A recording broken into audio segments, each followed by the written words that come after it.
You're listening to There Ought to Be a Law, the Center for Auto Safety podcast with Executive Director Michael Brooks, Chief Engineer Fred Perkins, and hosted by me, Anthony Cimino. For over 50 years, the Center for Auto Safety has worked to make cars safer.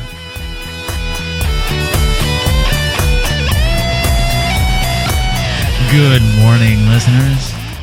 Ha! Good morning, everybody. Well, that was in honor of our intrepid host, Mr. Fred Perkins, who has the week off. We hear he's hanging out in his Malibu vacation home, windsurfing or something. I don't know. No, he's got the week off, and good for him. It's a Thanksgiving week here in the U.S., and we're thankful for his time on the show. And he'll be back next week. Is he back next week?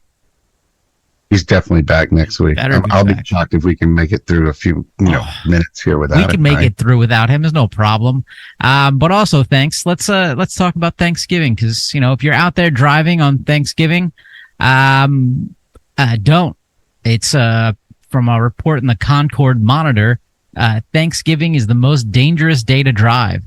An analysis of national car crashes shows that driving on Black Friday, the shopping day after Thanksgiving, is safer than any other time in November, but driving on Thanksgiving itself is much more dangerous.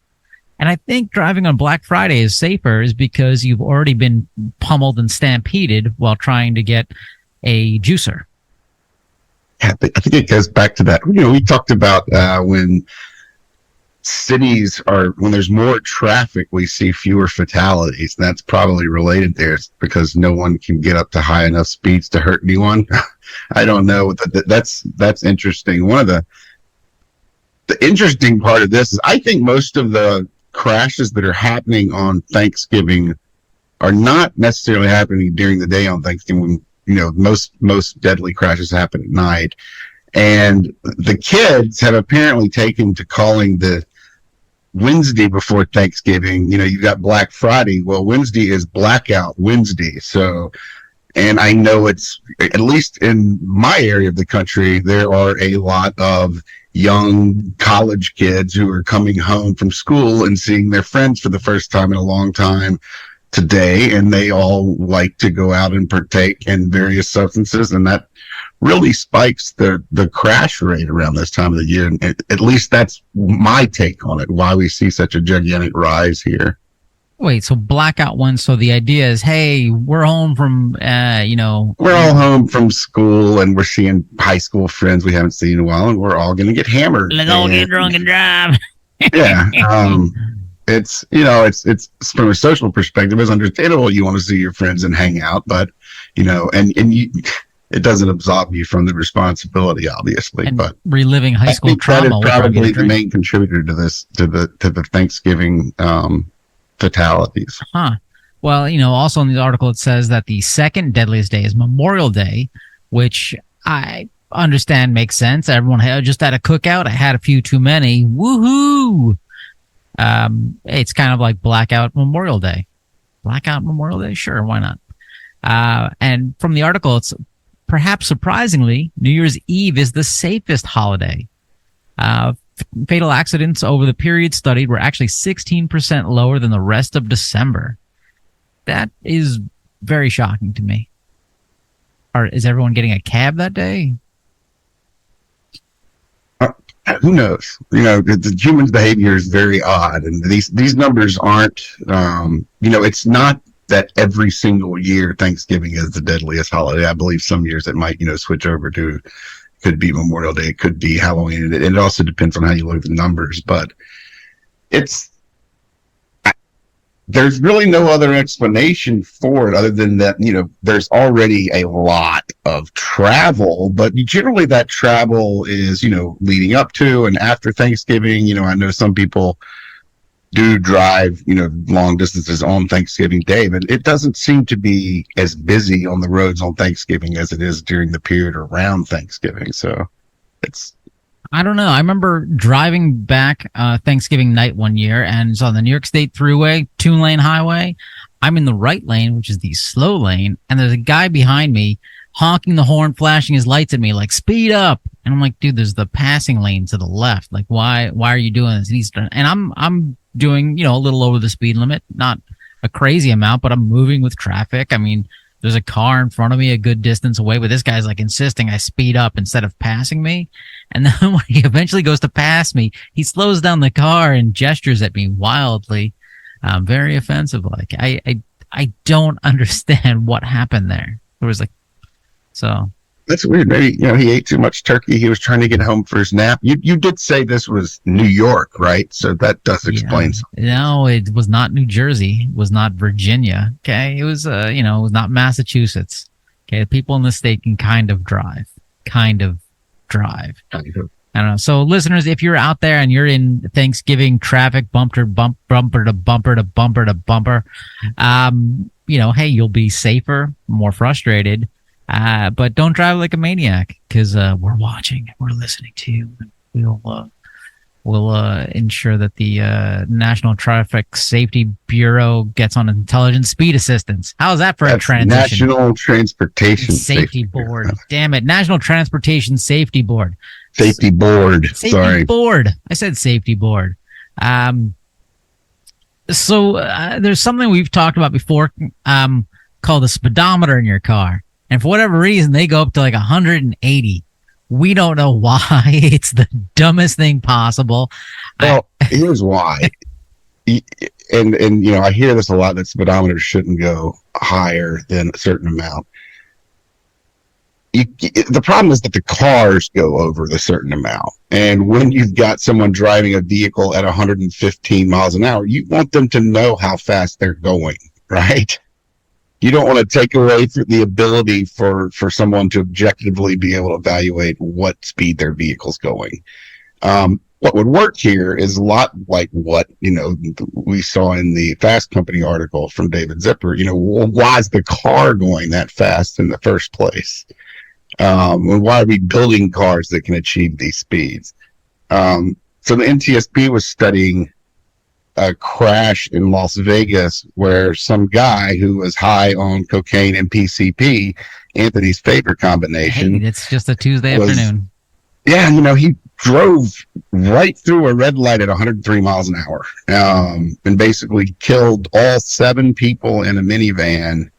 And as part of this, the NTSB looks at this crash and they come up with a lot of recommendations. They've been recommending for years to NHTSA that NHTSA get some sort of regulation on the books that mandates intelligent speed assistance in cars. And intelligent speed assistance at base, and what NHTSA would probably mandate, is really, I don't want to diminish it too much, but it's just an annoying feature that lets you know when you're going over the speed limit. It's, it's not slowing the vehicle down, and that's something that I think needs to be, everyone that looks at this issue needs to look at, because guys like the guy on cocaine and PCP driving 103 miles per hour through a red light do not give a damn about a buzzer or a warning or an alarm telling them they're going too fast. And not only that, some of these systems, the like AEB and others, can be turned off, and I'm sure it'll be similar. I've seen, in proposals around intelligent speed assistance, I've seen the ability, it comes on every time you turn on the car, but just like that little ignition auto start that turns off at every light, you have to manually cut it off if you don't want it to be on.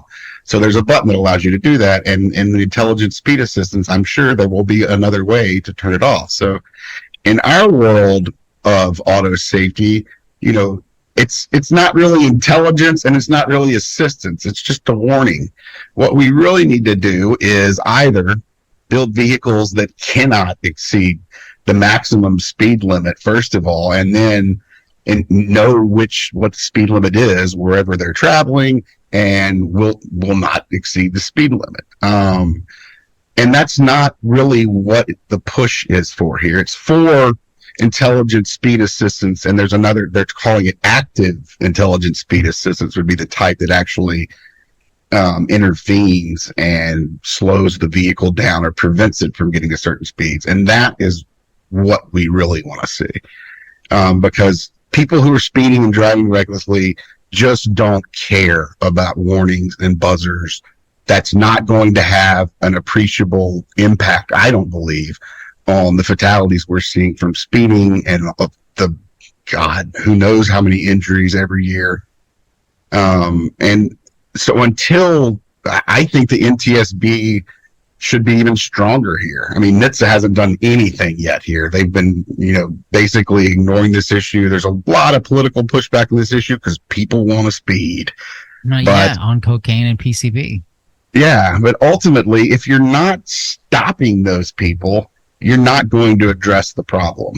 If you're just building warnings and feel-good systems in the car that make you think you're addressing the problem, but you're not actively addressing it, I don't think we're going to see that type of speed warning work to reduce some of the carnage on our roads. It's really going to take, telling people they cannot speed and enforcing that on them in their vehicle. And that is something that a lot of people seem to think isn't very American. And so it's a very difficult issue to squeeze through over at NHTSA and manufacturers. I mean, can you imagine coming out as the only manufacturer that is selling vehicles that refuse to exceed the speed limit and what's going to happen to your sales? So it's a huge problem. Everybody needs to be, I think it needs to all be done at once. There's going to be a model year that comes out, say 2025. It certainly won't be that quick, but vehicles built after 2025 will not exceed the speed limit in your area.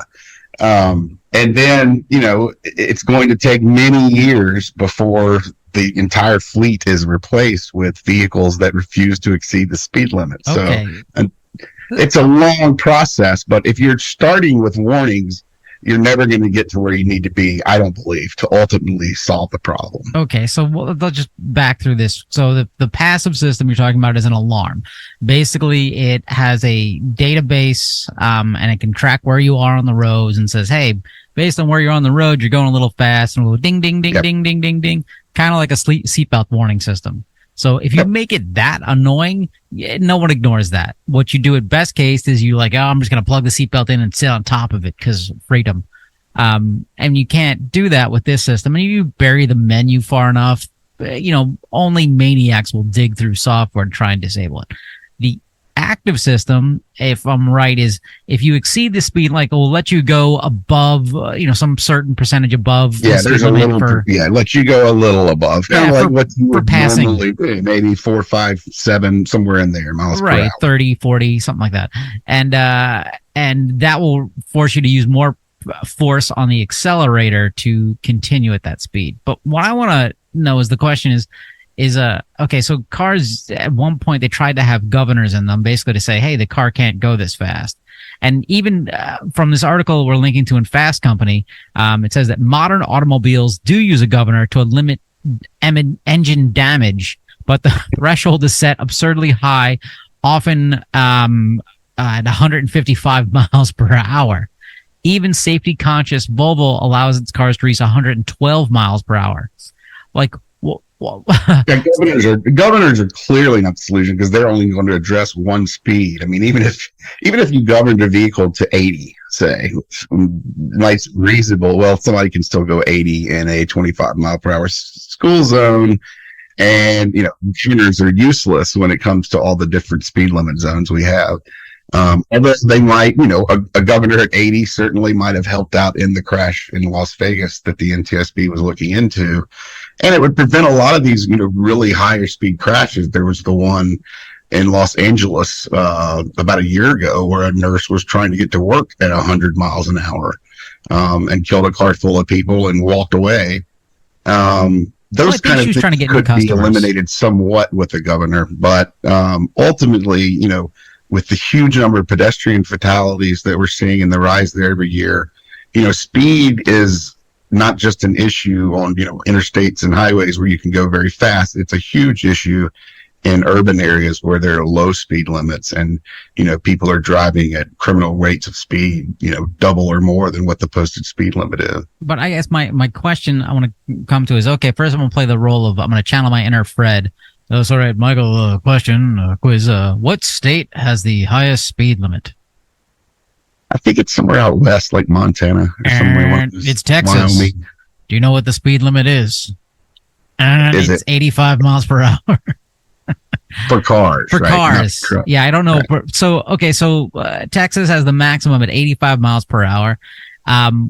Why can I buy a car that goes 120 miles per hour? Like why? Like so, what I'm asking, like, why are they?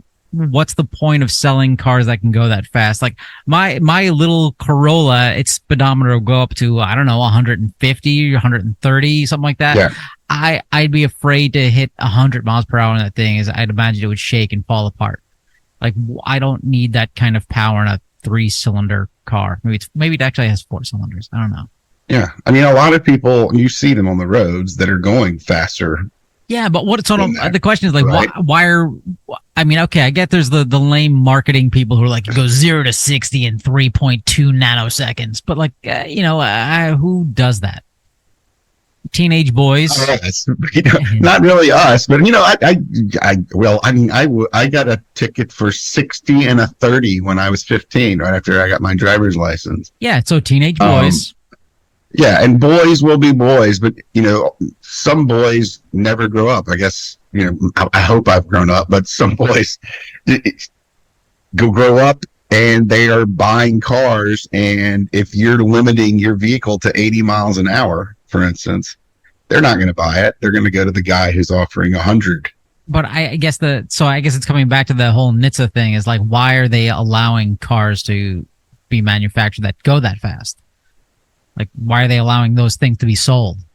Well, I guess looking back at back through history, cars were being sold that exceeded those speeds before NHTSA came into existence. It was basically already an American thing. I mean, the 57 Chevy and all the hot rods back then were 10 years before NHTSA ever came around. So people were already pushing the limits of technology. I mean, racing was definitely a thing way before NHTSA came around. But so they would be they would have the job there of changing an entire culture around speed in the United States. And it's not easy, especially, I think we've talked before about how people kind of look at their cars like they do at their guns, although there's no amendment protecting their cars or their right to drive, but they look at it as a freedom to do whatever they want to do behind the wheel. And when you get into this sphere, you also start to hear all sorts of crazy things about why people need to exceed the speed in emergency situations. Have you ever needed to exceed the speed limit in emergency situations to get somewhere? No. Not just because you're late, but because there's an actual emergency that requires you to drive at high rates of speed to get to your destination. No, I gave up being a superhero long ago. But yeah. Okay, so yeah, sure, I get that these things exist before NHTSA, but like, NHTSA managed to get, fuel standards in place. We got rid of leaded gasoline. Right. Like, they changed entire industries. This but one all seems those pretty things simple. are really changing a function of the vehicle, or they impact the manufacturer. Here, you're pointing your finger at the people that are speeding in America and say, you're not doing this anymore. Okay. They're being told what to do, and they're being told how to drive is essentially, how I guess you would see it as a dedicated speeder.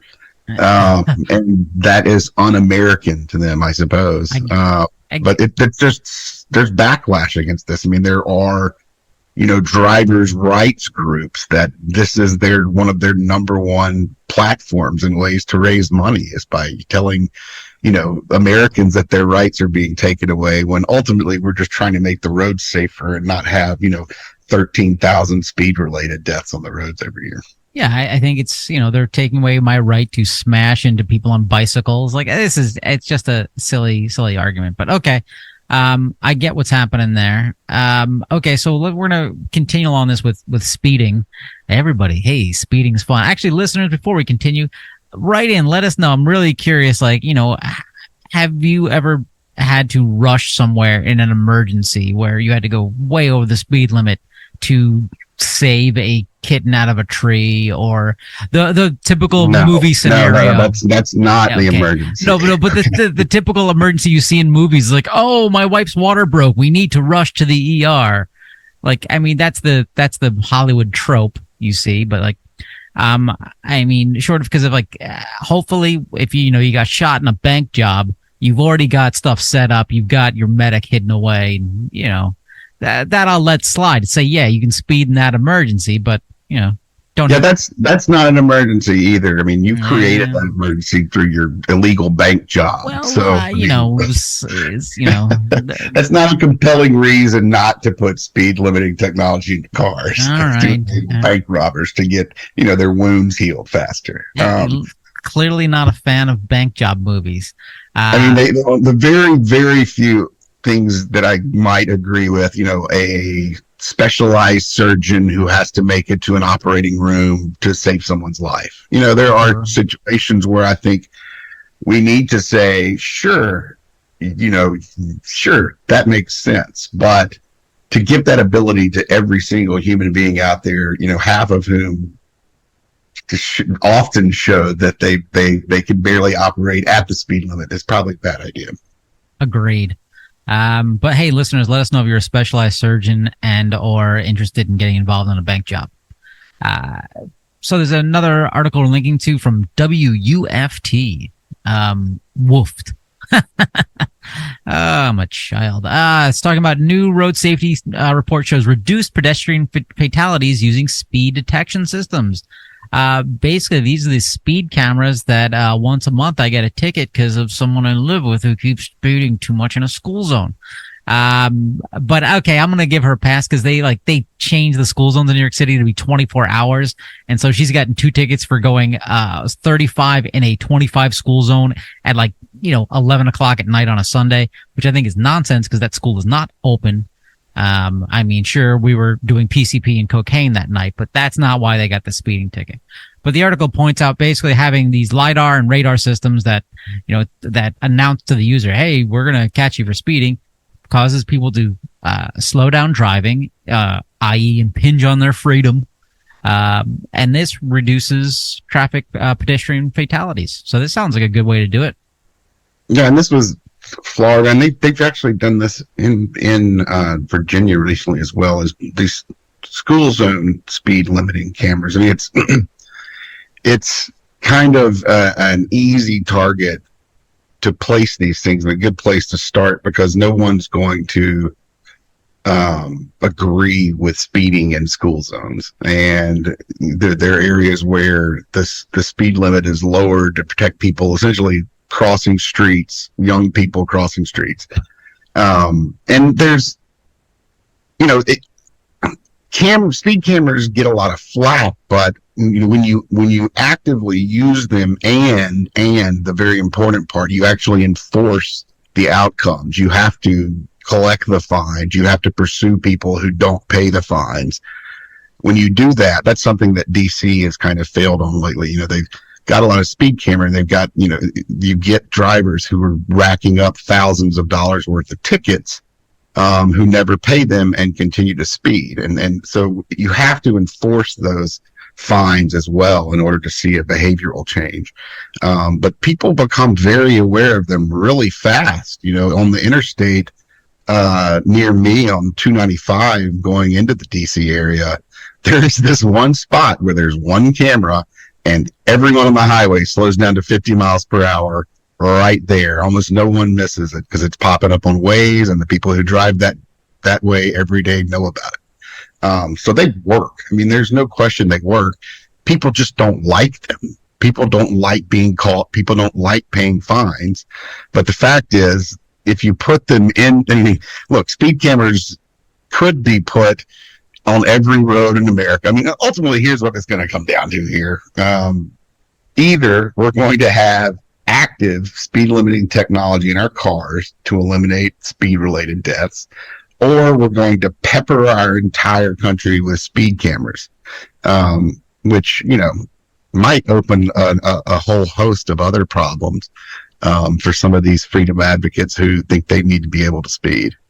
But I think that the in-vehicle part of it makes a lot more sense because vehicles really already have, you're not talking about some advanced technology that's going to cost, hundreds or thousands of dollars per vehicle. Most vehicles have the ability to know what their speed is, to limit engine power, and to take the steps necessary to stay at speed limit. I think the only technical part here that needs to be put into vehicles would be, being able to recognize speed limits in different areas. That's something that we already see in Teslas and some other vehicles to some extent. I mean, I see that with Google Maps in my car. Yeah. Because half the time I'm on a road. This isn't some, new age thing. The technology's there. The acceptance is clearly not, and even if, I think the majority of Americans would probably favor this. It's, that very vocal minority that wants to speed, that is against it. So it's a problem, and we're going to continue to see it. I don't know, listeners, tell us, how much do you want to speed versus how much do you like walking? You got to balance that out, because while you're walking, somebody else is out there speeding, and it's still 5 points for every pedestrian you hit, right? Is that the law? That's not the law. No. That's a state thing. You know what? I don't think any point should be awarded for hitting pedestrians, right? Well, I mean, depends. Depends what kind of pedestrian they are. All right, let's move off of speed and go into a story from CBS News. And this is interesting to me. So in a couple years ago, President Biden signed the massive bipartisan infrastructure bill. And part of it, NHTSA, the National Highway Traffic Safety Administration, otherwise known as NHTSA, had to draft a number of new safety regulations, including back seat safety, I believe. And that came and went, and they didn't do anything, it seems. Is that right? Well, they didn't do anything yet, I would say. Fred told me I was too nice last week when I was talking about NHTSA and its safety deadlines. In this case, that's why he's not here right now. None of us really expected NHTSA to jump on top of these things and to get them done before the date Congress mandates. I don't know when the last time they actually met a deadline was, and as we've noted in the past, there are standards that they've been putting out that have come in, 5-10 years after the deadline that Congress required. So NHTSA is often going to operate on, their own time frame. And sometimes that's almost necessary, because they have to craft regulations that can test vehicle safety technology and make sure that those tests are repeatable and fair to everyone involved. And so it's not always easy. However, some of the delays we've seen, like with rear seatbelt reminders, are technology and just make us scratch our head. These aren't really complex issues they're dealing with in situations like that. And those are the type of things that should come faster. The seat back issue is a really old issue. I mean, it was 50 years ago in 1973, IHS told NHTSA, the Insurance Institute, told NHTSA, we've got a bunch of these front seat failures in our rear end crash tests. This is basically when the weight of the driver in a rear crash, the force destroys essentially, but breaks the back of the seat, and the seat. This is the back of the front seat. The front seat. The seat can recline. Yes. And there's a couple of consequences from that. Your seat belt's not going to work as well. Your airbag system's not going to work as well when your seat's not in the proper position. So from just protecting the person in that seat, there's a problem. But the even bigger problem is we often see the passenger and the driver in the front seats, when their seat breaks and there are children in the back or other passengers in the back, their bodies are being flung, the front seat passengers, into the rear seat passengers. And we have seen horrible cases of this. We've seen cases where, you have, children killed in the back seat. We've seen cases where, both children in the back seat received really traumatic brain injuries. And this is the head of the parent colliding with the child, which is just it's an awful thing, right, to happen. And it's something that we've been warning NHTSA about. IHS has, PERG, the list goes on and on for many, many years. IHS warned about it in 1973, in 1974, and NHTSA said, yeah, we're going to do something about that. Well, 30 years went by, and in 2004, they withdrew that rulemaking. Why? Like, they've also been petitioned multiple times by engineers and other people to get something done here. And essentially, It's 50 years later, and the seat back issue has not been addressed. It's continuing to happen, in crashes, rear end crashes all the time, and it's a giant tragedy already. This whole problem, and it needs to be addressed quickly. And it appears that NHTSA needs to do more research to figure out how to correct this problem. There are some manufacturers who've started adding strength to their seats and who seem to have better outcomes, but there's just not any good progress that's been made on this issue. So that's what I'm wondering. The Senate has been very involved in now, and we're hoping that it speeds up. So I mean, because it doesn't sound like an incredibly difficult engineering problem, considering all the other engineering that has happened over the last 50 years inside cars, from crumple zones like that. I mean, that changed not only the basic frame of the vehicles, but the types of materials that are used, and the way they all break apart, modeling all of that physics. Whereas this is literally the front seat, the back on it, where you're in the driver's seat, and where you lean your back, your lumbar support region with your heated seats and all that stuff. That mechanism that holds it upright will break in an impact and cause it to slam forwards and backwards, crushing the person behind you. Hey, Fred, what's your thought on the engineering in this? Well, he's speechless. He's got nothing to say. It's unbelievable. That is basically the auto industry has resisted this effort for many, many years now by saying any improvements that they make to the outcomes for the folks in the back seat is going to come at the expense of the person sitting in the front seat. Well, the person in the front seat I just think it's a bunch of baloney. I think they can do both. Yeah, that's another one. Hey, engineers out there, tell us why this is hard. Because there could be something we're missing, but if some manufacturers are fixing this issue by adding quote unquote strength, why not do it? I don't get it. I think put the interior of the car being in carbon fiber monocoque design. I think that's the way to go, just like Formula One. But all right, look, this episode's been fairly serious so far, so let's get on to Kyle Watch. That's right, ladies and gentlemen, long-time listeners of the show. We've been reaching out to Kyle Vogt, the CEO of GM Cruise, who's now the former CEO of GM Cruise. That's right, ladies and gentlemen, whoever had November 17th as Kyle's last day, ding, ding, ding, ding, ding, you win. I lost. I assumed he was making it at least through December.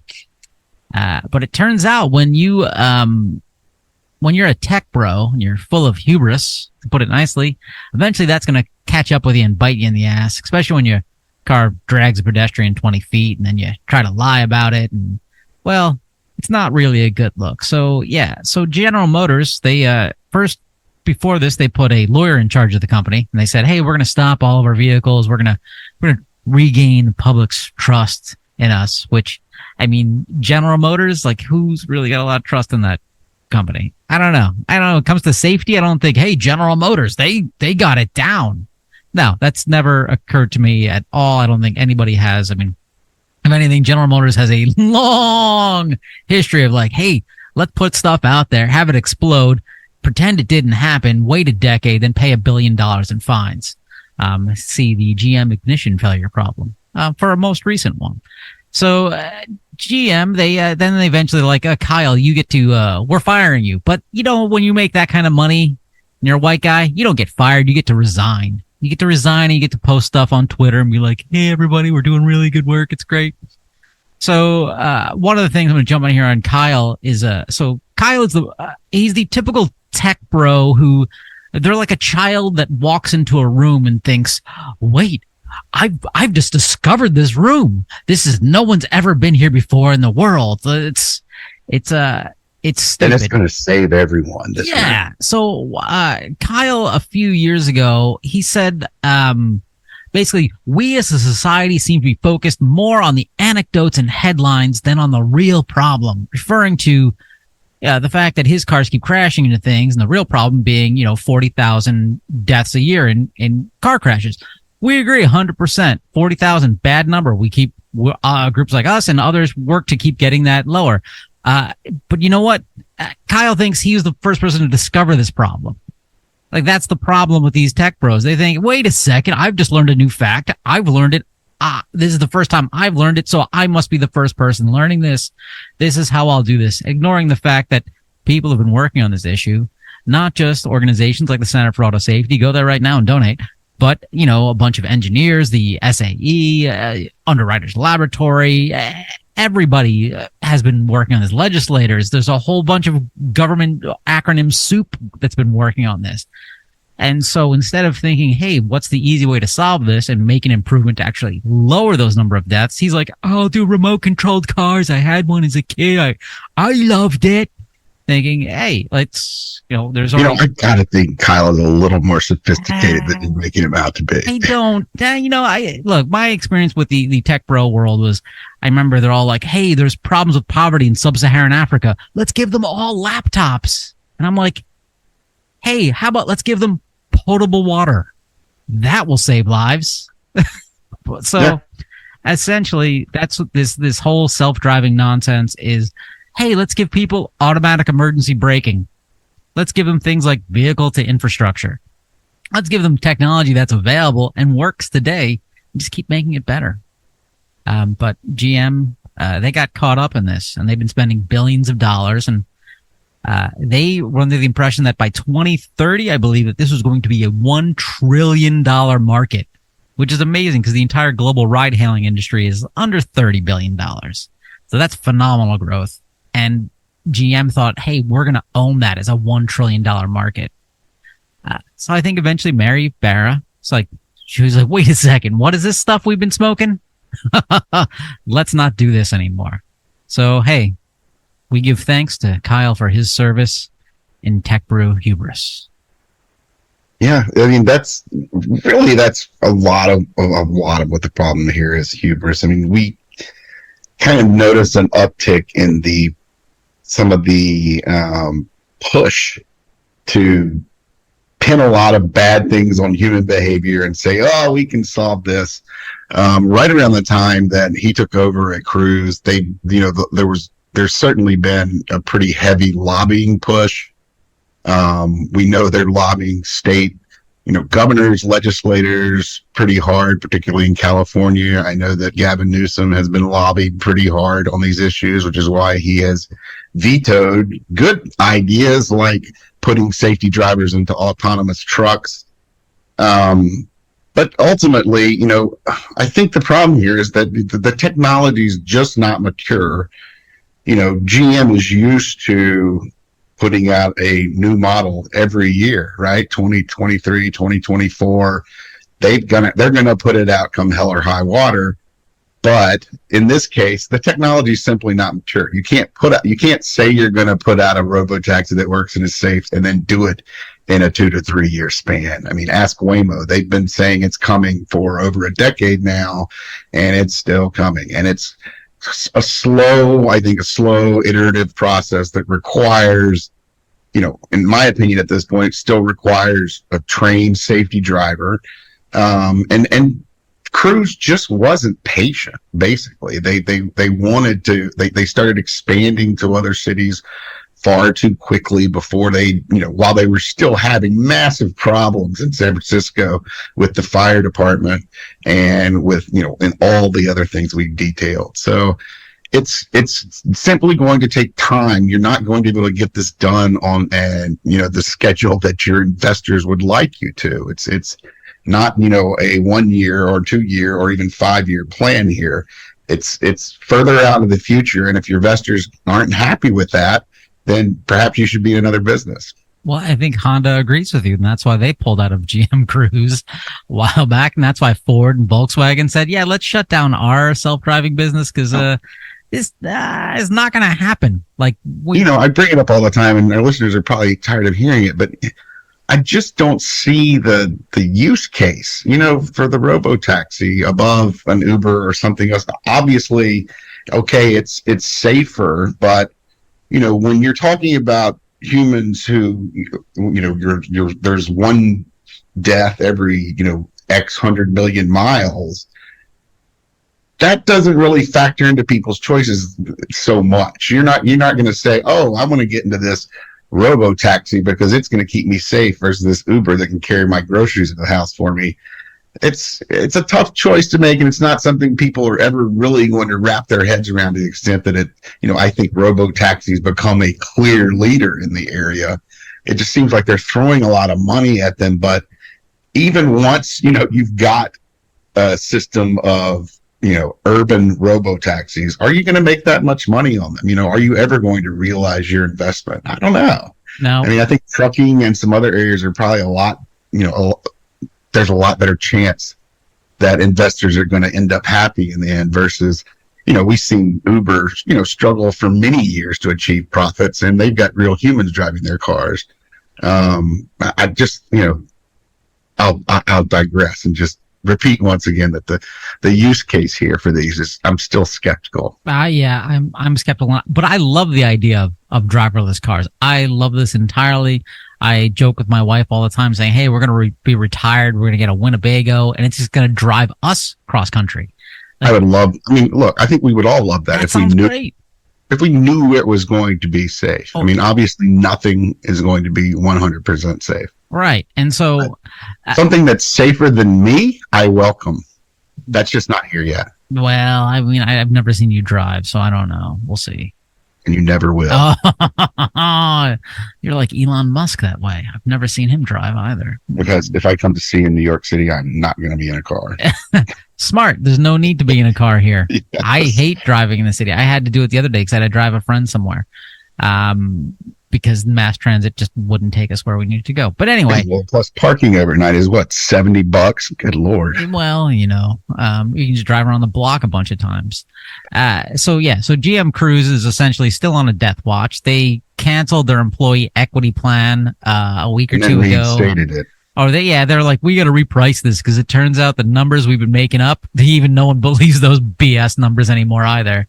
But this is interesting. There's an article we're linking to in the Wall Street Journal. So as soon as Kyle's gone, a little more truth comes out. So we've talked about the Cruise origin. This is the Honda Odyssey connected to the ugly part of a Honda Odyssey with no steering wheel, no pedals and whatnot.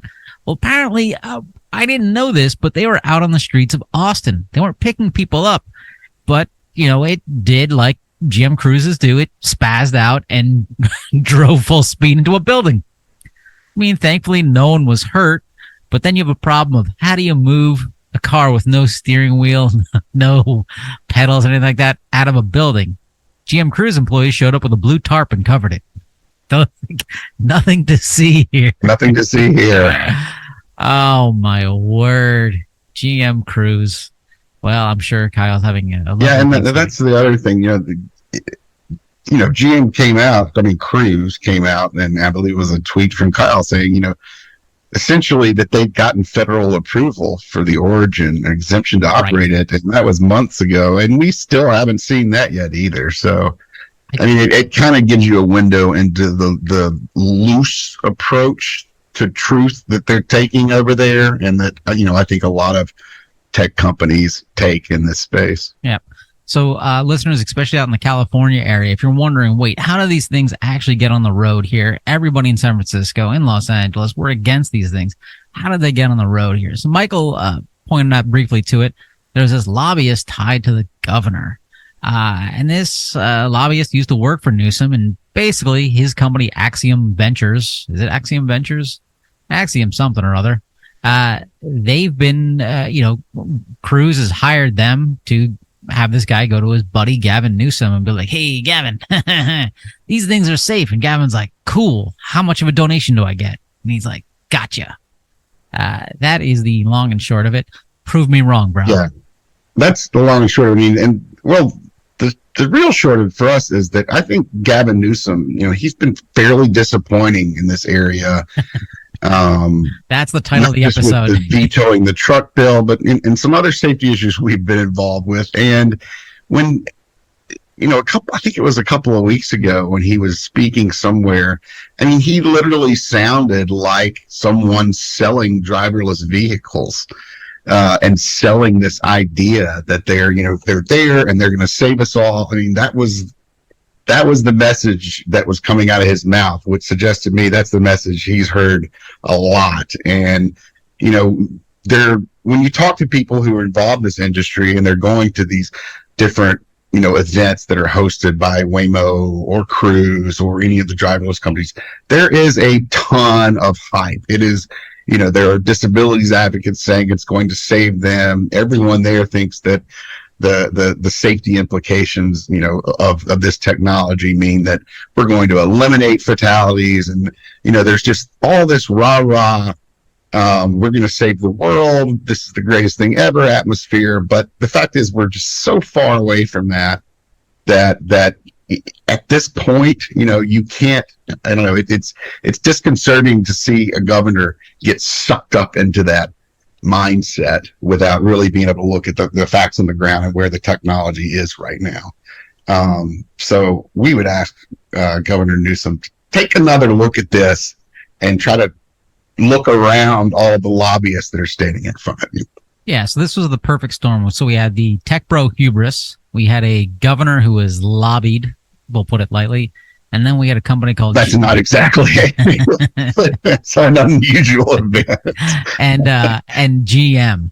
Okay, and GM in terms of their safety record. So we'll flash back in time to they had a problem with their Chevy Cobalts. And in 2014, GM decided, hey, we look really bad at this. A lot of people are dying. So they created a global head of safety role in 2014. That role doesn't exist anymore as far as anyone can tell. Yeah, we haven't been able to figure out what happened there. So they had a guy there who was in charge, and he doesn't work there anymore. And then they hired a replacement, and that guy doesn't work there anymore because everyone's like, wait. But hey, GM, if you're hiring, I will gladly take this role. I will sit around and do nothing, but I'll take the paycheck. No problem. I don't think we can have you on our podcast if you're getting paid by GM, Anthony. Whatever. I'll become the biggest donor. I mean, how much? Well, it's GM. How much could they pay? I don't know. Speaking of tech bro hubris, Tesla is trying to get into the nickel and diming business.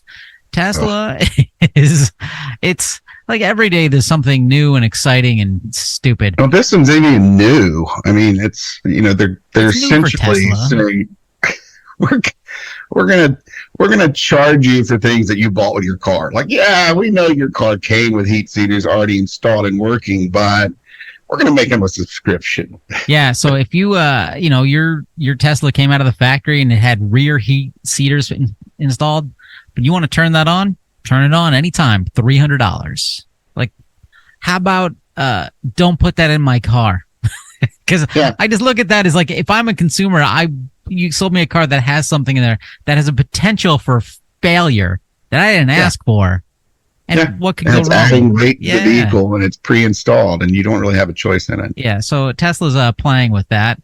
And that's not the only problem here. It's, you know, one of the other things they note is, you know, not just heated seats, but heated wipers. Well, wait, so this was confusing. So according to this article we have in Auto Evolution, some hacker was looking at one of their software builds, and from him it says it indicates that not only that heated front seats will be a pay for play, and wipers will soon become paid features.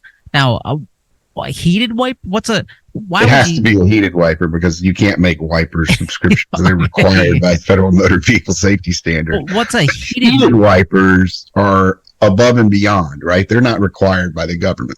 Well, what is a heated wiper? So a heated wiper, I assume, is going to help you with your defogging and defogging and defrosting. But like the wiper material itself is a rubber. Like, I don't want that to get hot because I'm just wiping goo on my windshield.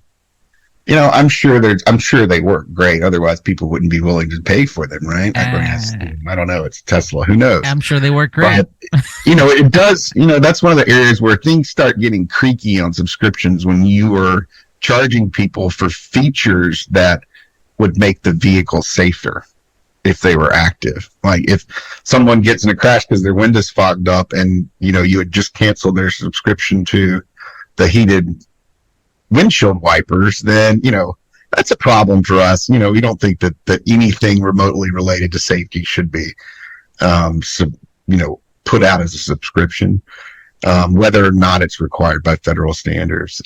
Heated seats, fine. Heated cup holders, fine. Wait, there's heated cup holders? Who knows? Anything is game these days, Anthony. And you look at what they're putting out. Do you want a yoke steering wheel? No, I don't. I don't want a yoke steering wheel. Almost any creature comfort, is something that I think that, fine. Subscriptions are fine, but installing all of this stuff into cars when a lot of it's never going to be used just doesn't make a lot of sense to me from environmental perspective and many other ways. Yeah. So, listener, if you're going to subscribe to anything, I would become a subscribing donor to the Center for Auto Safety. What is that? You go to autosafety.org, click on donate, and then just donate monthly. That helps us so we can track revenue better. Do as little as $5 a month or $50,000 a month. $50,000 a month is much better than $5 a month. $50,000 a month, and Anthony will come heat your seat for you every day. Every day I will come and heat your seats. Some restrictions apply. But yeah, go ahead and make this donation. And what do you get for it? You get to know that we're working on things like pointing out the futility of people like, corporations like GM Cruise, discussing issues of weight in vehicles, of how more weight equals more danger. We're the only ones talking about things like this. We're the only ones talking about seat back collapse. If I keep saying we're the only ones talking about these things, it's going to be true. Now there's us and there's another guy somewhere, but no one listens to his podcast because it doesn't exist. I've got nothing. Look at my caffeine. The caffeine literally just fell out of my body at that moment. It did. Now, what do you think about the cyber boat? Oh my God, the cyber boat. So first of all, this is a product where I didn't think we were allowed to discuss on this show ever again. Well, this is a boat. Oh, okay. So Elon, I have been sickened by discussing the Cybertruck so much lately because it's just going to be such a niche product. I don't think it's going anywhere. It's not like it's going to take over America's roads to the extent that the heavy EVs that are going to pose a safety hazard are. And I think I've gone extended rants about it. But now, Elon is, saying it can float, and they're doing shots of it driving into the Gulf of Mexico as part of their promotions, which to me is a horrible thing to show people because that's probably one of the more dangerous situations you can put yourself into. I don't know, electric vehicles and salt water, what could go wrong? Well, he says they can cross rivers. I don't know if you've ever tried to cross a river. I know you have, Anthony, but I have too, and kayaks and many other things. And the idea of being in a Cybertruck crossing a river sounds like one of the most dangerous things you could do. Yeah, I don't know particularly if it's cold. Stainless steel and salt water. I don't know what could go wrong. And then there's the whole saltwater battery intrusion, salt bridges and fire issue, as well as just any type of salt water getting into a vehicle's hell. But hey, if you're waiting on your Cybertruck, the rumor has it that November 30th, they're finally going to start delivering them. You know what else is going to happen on November 30th? The Center for Auto Safety is going to release something even bigger than the Cybertruck. What? How is that possible? Yeah, even bigger, and a lot more fun than the Cybertruck, and cheaper, much cheaper, more fun, great taste, less filling. Well, I don't know about taste. I wouldn't eat this thing. I'm sure somebody has. People have put everything in their mouth at this point. But anyway, go to autosafety.org, click on donate, and you can, feel good about yourself. We're like, ha, they made me giggle. Or, ha, that host was really annoying, but Michael needs some money because he has to put up with this. So let's go into, that went by really fast. We're almost an hour in already. I know, we're flying. Look at that. We don't need no Fred. But before we do that, before we go into recalls, let's do the consumer warning on auto glass insurance scams. So this is an article linking to from the Washington Post. Another reason not to live in Florida. So there's some sort of scams going around where these insurance companies call them harvesters, and their sales pitch to owners is simple. Auto glass shops can offer free windshield replacements because it's covered by comprehensive insurance. All they need is a signature. But then things go sideways. So what's happening here, Michael? So essentially, this is very similar to something that a lot of us may have experienced if you're a homeowner and you have people coming to your door asking you to evaluate your house for hail damage. Typically, any type of unsolicited person knocking on your door should be looked upon with suspicion unless they're wearing a Boy Scout or Girl Scout uniform. And then you really look at them suspiciously. Maybe in your house. This is similar. It's basically these guys are going around instead of looking at the shoddy condition, looking for houses with roofs that are in slightly shoddy condition. They're looking for people with cars who have cracks and other things, and they come knock on your door or try to figure out who you are. Maybe they call you. I don't know exactly how that part works, but they're essentially trying to get you to sign off on a replacement for your glass that they then send to your insurer, and the bill is enormous. And so I don't know about you, Anthony, but if I have a cracked windshield, I go to my insurer. I think I pay like a $50 deductible, and Safelite comes out to my house, to my driveway, puts a new windshield on. Wait, you only have a $50 deductible? Yeah, it's nothing. Well, right? Mine, I think, is like $500 deductible. It's great, and that's how it works. And it's it's a system that's run by my insurance company in partnership with the glass company. And caveat here, I've got a 2019 Volkswagen Jetta that does not have crash avoidance or other type of technology sensors built into the windshield. I think we've talked a lot about Fred's problems with his Subaru. Well, they're behind the windshield, and getting those things repaired can really be a pain in the ass.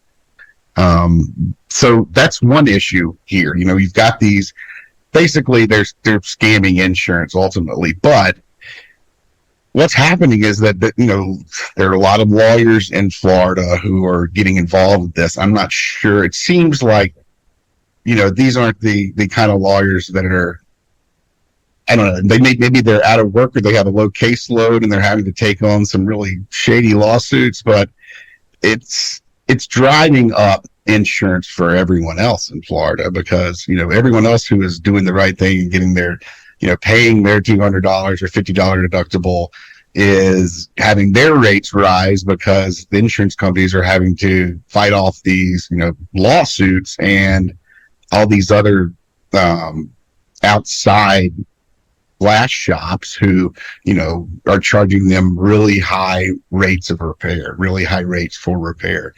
So it's a growing problem. It looks like it's happening only in Florida for the most part now, but we wanted to make everyone aware of it just in case you see someone who comes by and has some great ideas on how you can spiff up your windshield or any other auto glass, because it's probably better to contact your insurance company first or someone you trust rather than a random person walking up to your door. Don't trust the strangers. Stranger danger. Stranger danger. And now with that, time for Recall Roundup. Time for Recall Roundup. First one we're going to hit is from Honda, potentially 248,999 vehicles. This is for the 2015 to 2020 Acura TLX, the Acura MDX, 2016 Honda Pilots, Honda Odysseys, Honda Ridgelines. I'm not going to read through all of these. It's basically all of the bigger mid-size SUVs, minivan, and pickups that Honda makes. So this is if the connecting rod bearing seizes, the engine can be damaged and run improperly, stall, stop while driving, and or not start, increasing the risk of fire crash or injury. During production of the crankshaft, due to improper settings of equipment used to manufacture the engine crankshaft, the crank pin was improperly ground, resulting in crank pins with a crown or convex shape that are out of specification. So that's potentially 249,000 vehicles. Like, that's a big mistake. That's more than a Friday afternoon. That's somebody, that's more than one somebody, like, not checking things. That's a pretty big one. Yeah, it just looks like a screw up on the equipment making the crankshaft themselves. So it's a rather large recall, and it results. They note that it is a fire risk. So there's obviously your crankshaft breaks, your vehicle's going to lose power. You're going to stall or stop wherever you are, be unable to move the vehicle out of the road if it's there. And you won't be able to start it up. And it also increases the risk of fire. So I'm not exactly sure how it does that. because they don't detail that in their report. But that there is a stalling and fire risk here, and it looks like they're going to be getting. Well, the registered owners will be contacted. Quick. Yep. It looks like they already started on their notification on this recall. Yeah. And if you've already paid to have this repair completed at your own expense, you'll be reimbursed. Actually, it looks like they're going to start owner notification on this right at the new year, January 2nd. Okay. So if you're a Honda SUV minivan, Acura SUV minivan owner, you can expect to receive a recall notice in the mail in early January. And in the meantime, be aware that this problem exists, and it's possible that your vehicle, has a proper crankshaft in it. So there's no definite safety problem in your vehicle right now, but once you get to January, the dealer will inspect it, and he'll know whether or not, or they will know whether or not you have the recall condition and replace it as necessary. Okay, that's our only recall, and now we have some investigations. Kia America, this is 2016-2017 Sorrentos with the 3.3-liter engines. Loss of motive power due to head gasket head bolt failure. The Office of Defect Investigations has received 13 complaints alleging incidents of loss of motive power. So we'll see what happens. We've received complaints from consumers on this problem. When the really large Hyundai and Kia fire recall was the Theta 2 engine, right? Which was a smaller engine than this. This was in some of the larger SUVs, but we continued to receive, complaints from consumers saying, hey, all these other recalls happened and our vehicles haven't been recalled yet for this issue. What's wrong? Well, you have the Lambda 3 engine, and it looks like NHTSA is, getting around to that one now as part of, its general look into the Kia investigation that started in 2019.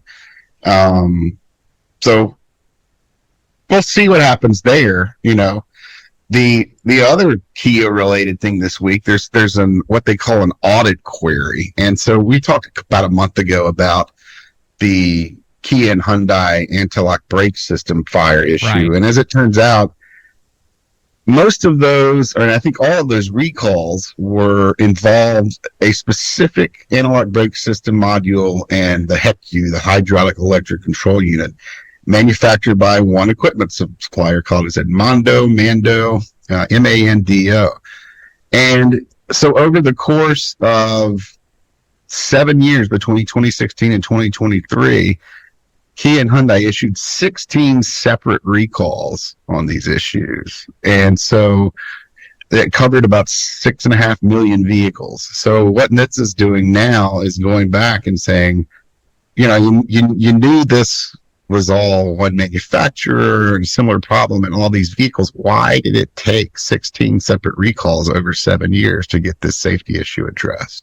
Well, penalties aren't strong enough. I think they're going to find that basically, pre-2020, Hyundai and Kia had some really bad safety practices. They've had to, they've already entered into a consent agreement with NHTSA and paid tens of millions of dollars and built a giant safety testing center in Michigan that just opened because of those things. And so this may be, that may be what they find here. We just weren't doing it right then, and now we're doing it right. Maybe they aren't. We'll see. And maybe they've, decided to stop hiring children from their suppliers. Okay. I'm going to jump to listener feedback we got, which I haven't shared with you yet. So this is a good one, I think. Good. And this is how we're going to end. Dear Pod, there should be a way for the government to declare auto safety features are of such public value that the government requires them for all new autos 5 years after the initial introduction. Fixed income for fixed time off technology. Fund it with military emergency funding by calling it the war against killing for fun and profit. Sincerely, your eco-socialist fan. Let's do it. We would have a lot, if that was the case, we would have a lot of things going into vehicles right now. That, automatic emergency braking would have been in every car, 6-7 years ago. Why not? Really good automatic emergency brake would be going to cars now. Everyone in 5 years would be getting some of the advanced cruise and Lane ultra keeping, cruise yep. and super cruise and blue cruise and autopilot and all those net features that are out there. I mean, who knows? I don't know that, America works that way. That's part of the problem. Things are really creaky and take a long time here. But if Europe operates kind of like that, they get things on the book quick. They get, they're destroying us in America when it comes to both safety and getting technology into vehicles fast. They've already got intelligent speed assistance coming to their vehicles. Not the kind I'd like, which is active and is actively going to slow people down, but hopefully that's going to come sooner. I mean, I'm sure when that comes, it will happen in Europe before America. But your version that you'd like to be active is like if somebody's speeding, a hand comes out of the steering column and slaps someone in the face. I wish. Or they have a little... But that would probably cause, other safety issues. Let's just focus on slowing the car down first. Fine. You're no fun. Making sure everything's safe, and then we could slap. Yo, no, bro. What we're going to do is we're going to get rid of the steering wheel and the pedals, and magical thinking will make it go. Like, can SoftBank give me $1 billion? And I'll call it We Drive. Is this Kyle's new job? I don't know, but I figure anything that SoftBank funds is stupid. It's they're the perfect example of money does not equal brains.